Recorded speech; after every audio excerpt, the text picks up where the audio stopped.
Joe here from ActionX. Welcome to What's in the Tube, or welcome back if this is your 14th Walker episode review.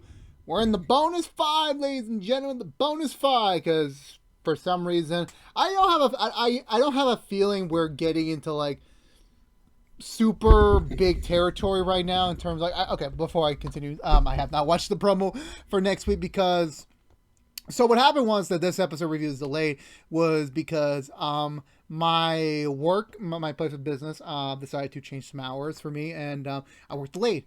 So I was not going to get out till 9, and normally I try to catch the normal broadcast time of Walker. However, I stupidly forgot to DVR it. So when I asked my sister to go DVR for me, she wasn't at home.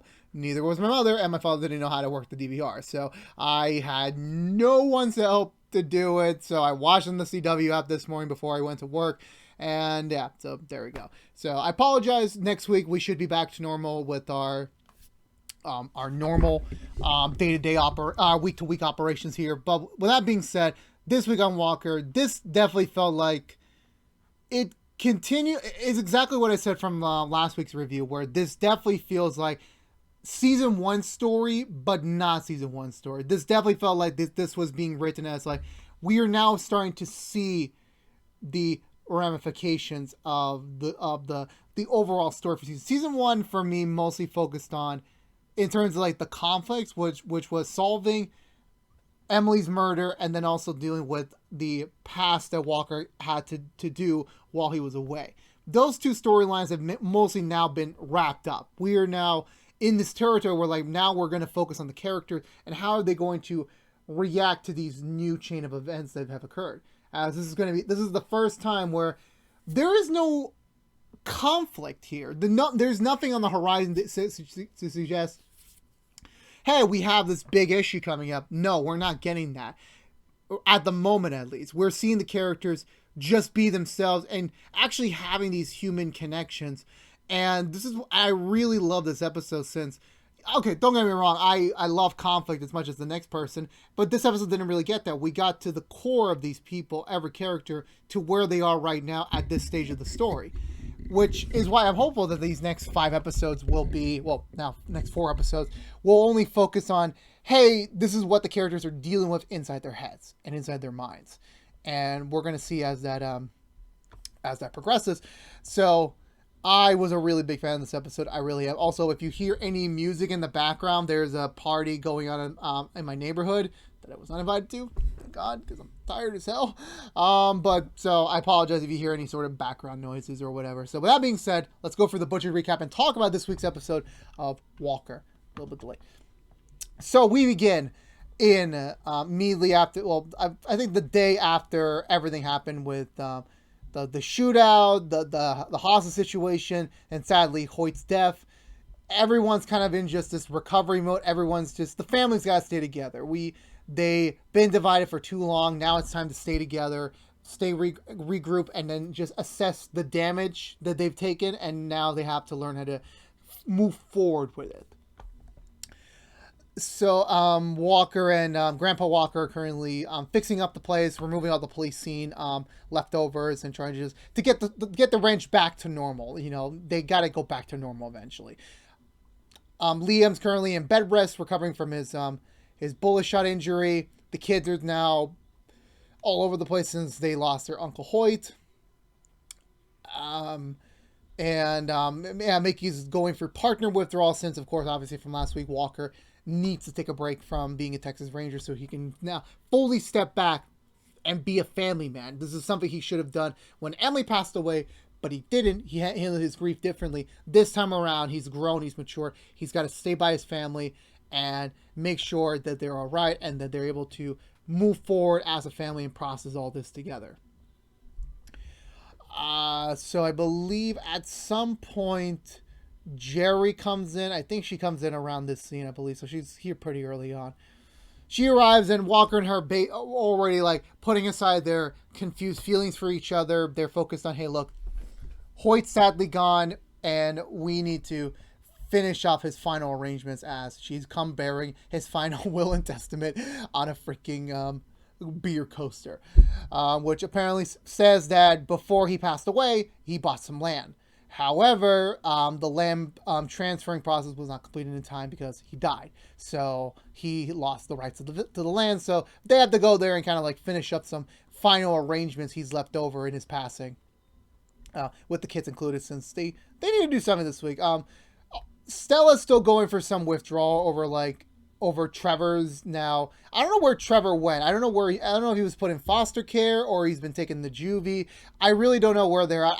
Either I didn't pay attention that well or they just didn't specify where he was, as he did call Stella, but she didn't answer the phone. He wants to talk to her about everything that's happened, but we really don't get to see her. We also get a scene before all that with Walker and finishing up Hoyt's final wishes. He signs the paperwork at the Texas Rangers Department, where he's now on leave. He's not a ranger anymore. He's just a regular, ordinary citizen until he returns. He tells Mickey, like, hey, I'm going to be away for a while. I got to take care of some things with the family. I'll be in touch. You know, if you need me, you know where to find me. Mickey is taking it kind of well, for the most part. She still thinks like, oh, me and Walker are still going to be, partners. We're still going to be friends. We're still going to keep this dynamic going. And Walker's like, nah, I can't right now. I got some other shit to deal with. So we'll get to see the other side of her eventually, in that logic. There's only really like two big core storylines this week. The only other thing that's going on is that, okay, so I'll get there. Actually, I'm going to go in this episode in order this week because my brain is like kind of fried right now. So after doing a little bit of like a lunch or a pit stop, or I guess it's the funeral stop, I really don't know. There was a scene where it's just Walker, Jerry, and the kids. They're talking about Hoyt and just stuff of the matter, and then eventually they head off to the property he was gonna buy, which apparently he already had some horses and an alpaca, which they call a llama, ready to go for a potential starter up ranch. But however, because the transfer wasn't complete, the new owners are moving it and they want those horses gone, which means Walker and the others have to take them because they don't know what else to do with them. So they decide to ride them back towards their ranch with the llama in tow. However, the llama is not feeling so well. Walker doesn't really have time to take care of an alien llama this week, so he decides to leave her in the wilderness while the rest of them go on. The kids are kind of annoyed, as well as, not everyone's in a good place with Walker right now. Jerry's still feeling what the feelings she has for him, and like trying to figure out what does they really mean. Stella's kind of in that weird place, like, she lost Trevor, and she understands everything that's going on, but she's not entirely happy right now. August is just there. He's just not really doing anything that much this week. So I think eventually they get into like a minor skirmish where Stella had enough of Walker's BS, and she decides to just head off by herself on her horse, but she nearly falls off of it after she gets to, I think she goes too far down a cliff and the horse gets scared. Thankfully, Walker manages to stop it, and the four eventually make it back to the ranch. Also, Grandpa and Grandma Walker finally get to talk about the cancer that Grandpa Walker's been dealing with. He's a little bit kind of hesitant to talk about it more since, like, she didn't really care before, and now she does care after everything that's happened. And she's just like, look, we're in this really different place right now. We need to be together. We need to be united. We need to put aside our differences. And this is going to be a bigger problem eventually. So you need like the help. You need to like have people like come in and actually, help you out in this matter, because it's not good to keep this all contained. They do have a heart-to-heart moment. There's like just a later attached scene, apart from everything else, where Grandpa and Grandma Walker just have a moment together, just spend some quality romantic time together, and it was honestly a really sweet scene between them, because you get to see them actually be a couple for once, because before they were just like a bickered old married couple, but then we slowly got to see the layers of, hey, there's some issues here, and they got to be addressed at some point, and this definitely does feel like the first step of like a full recovery between them. Not a quick recovery, but like something that's going to take a couple of years down the line to try. Liam's a little bit hesitant in going back out there because everyone wants to know about, hey, you're running for DA, but now you're shot. Like, well, what's going on? Like, what's the plan, Chief? And Liam kind of doesn't want to do it anymore. I think he's had a wake up call and he doesn't want to deal with it at the moment. I think one of his supporters comes by the house to is my hair good? Oh my god, my hair. Oh, I forgot the Walker hat. Damn, I was like, what's wrong with my hair? I'm like, oh damn, this is like the first episode where I don't have the Walker hat. I just realized that. I apologize. So anyway, so that's kind of what he's dealing with right now, and he's just trying to get his mind off things by helping because eventually Walker and the others arrive back in the I don't know why I distinctly forgot what happened. I think they stopped at another ranch or another barn. I completely forgot what happened because like I know they got the heads up that like, hey, there's some horses and some llamas coming in. You know, we need some place to put them in, and we got a scene at a barn house where Walker and Emily are kind of not Emily, Jerry are talking about just them finally like parts of themselves, and you know they don't entirely tackle on the issue, but they're beginning to like step into the waters of it, and it seems like they're getting a little bit more comfortable talking about it, which definitely is a step in the right direction. Also, shout out to Jerry in this episode for acting like a real stepmom to at least to Stella, because Stella's been going for like decision making on like should she contact Trevor, should she reach out, should she try to fix things, and Jerry's like you can't just keep determining your life based on one boy. You have to think of yourself and think of what is important to you. And right now he's just not worth the time, and you know, so shout out to Jerry for doing that.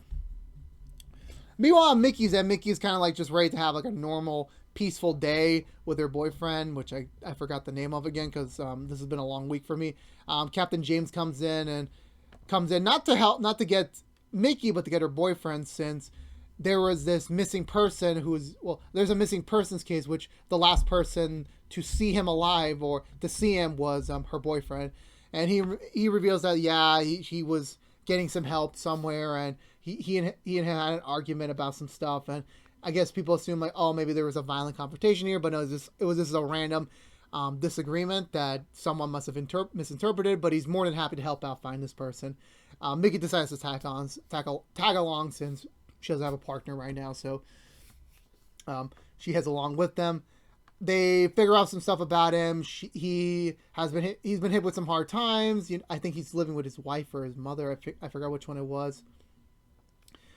Things are not doing so well right now. He needs the money, so they don't know where he's at right now, and they think, well, what does a desperate man do to get money? And given how they're in Texas, they decide to check some underground fights, and they do find a location near them. They head over there, and yeah, they find him. He's apparently there because he wants to make a big lump of money and then walk away and get the hell out of there, start a new life. But however, I think he's ex-army, or he's like he came back from the army, but he's received some injuries on his leg and knee, which, assuming if the fight doesn't go his way, he could end up just being paralyzed or not being able to walk again. In response, Mickey's boyfriend decides to step in to fight in his stead. However, because of the weight class division of things, he cannot participate since he's more buffered than him. But Mickey decides to go in his stead to represent him, and it's actually a pretty cool fight to see Mickey taking down like someone like a little bit more strong than her, but like, damn, she's one tough mama. I'll definitely say that much. So after she wins, she gets the money, she gives it to him so that he doesn't have to fight again. And both Captain James and her boyfriend make comments about, hey, you were kind of acting like Walker there. And she's slowly starting to realize, yeah, she misses Walker. She really does care about him. And, not having him around, I guess she just wanted to, like, get a little touch of him again and, like, just emulate him in a way. And I thought it was actually quite kind of sweet that she's getting that point in their partnership where, like, she really does care about him. And that was pretty nice to see. Eventually, Walker, Jerry, and the kids arrive back at the ranch with the horses in tow.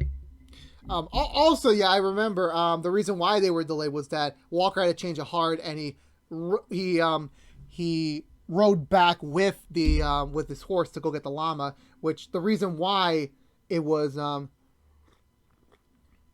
slowing them down was because she was actually pregnant and she gave birth on the spot. So they brought the baby back with them, and then when they returned, the grandma Walker, Liam, and the other guy, they build a temporary addition, another separate section of stables for them so that they could stay there, since they're basically adopting them. Like it's a tribute to Hoyt in a way. So that night they have dinner, and I think the conversation was more steered to Liam coming back to like resuming his campaign to beat DA, but he's still not entirely sold on it. He's not ready for it. And also Stella decides to call up Trevor to let him know that I have things to deal with right now. My priority cannot be you. I care about you, but right now I just can't. And I don't know when you'll be able to read this message, but that's kind of like the gist of things. So they leave it off there. So I believe from then on, yeah, I think we just cut to the next day where I think they're just finishing some stuff up. Mickey comes through, and this was like the first time like it was actually a genuine nice Walker Mickey, because they both realize they miss each other. They can't stay apart from it. It's not a romantic relationship. It's just a bond between them. They hug, and then Walker shows her the horses and the llama and the alpaca, I'll say. And Walker didn't notice this when he arrived the last day, but engraved in the fence was a sign that says Hoyt. It's dedicated to Hoyt. They actually carved in his name and everything, and it was actually pretty sweet, and he felt a little emotional. And I think that was it. And that's where the episode ends. I know Jerry tails off towards the end because she's not ready to deal with her feelings with Walker just quite yet. That's the conversation they have to have. But that was like while they were walking together, that sort of thing. So yeah, that's everything from this episode.